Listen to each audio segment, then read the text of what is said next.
According to Fashion Business Mastermind, my fashion brand starts with me. My fashion brand has to resonate with my superpower.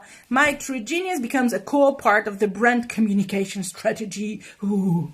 Therefore, before launching my brand, I need to know what is my absolute zone of genius.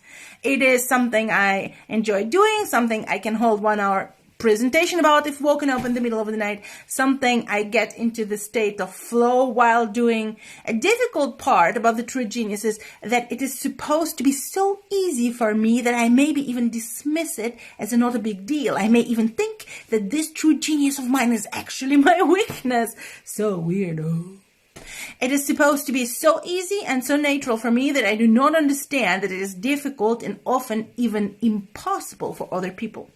To figure out my true genius, I have to answer several questions. Okay, I'm ready for those questions. Bring them on.